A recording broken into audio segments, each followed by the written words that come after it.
वाडापिंडी राज्यमार्गावर बुधवारी रास्ता रोको करणारे जिजाऊ संस्थेचे अध्यक्ष व पालघर जिल्हा परिषदेचे उपाध्यक्ष निलेश सांबरे यांच्यासह 150 जणांवर वाडा पोलीस स्टेशनमध्ये गुन्हे दाखल करण्यात आलेले आहेत। यापैकी आंदोलनात भाग घेणाऱ्या 30 जणांची नावे पोलिसांनी प्राथमिक अहवालात नोंदवली असून त्यापैकी 13 जणांना ताब्यात घेण्यात आलेले आहेत। या अटक केलेल्या 13 आरोपींना 2 दिवसाची पोलीस कोठडी देण्यात आलेली आहे।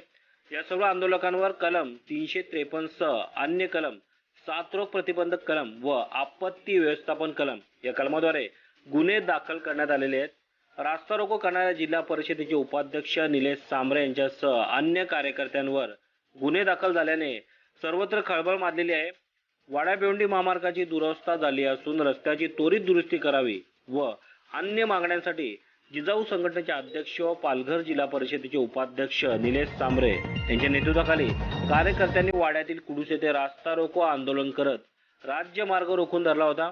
या आंदोलनादरम्यान वाहतूक नियमन करणाऱ्या पोलिसांच्या कामात अडथळा निर्माण केला। तसेच कोरोना साथीच्या पार्श्वभूमीवर बेकायदा जमाव जमवून रास्ता रोको केल्याबद्दल निलेश सांबरे यांच्यासह अन्य 150 जणांवर गुन्हे दाखल करण्यात आलेले आहेत। यात जिजाऊ संस्थेचे पदाधिकारी व अन्य कार्यकर्त्यांचा समावेश आहे।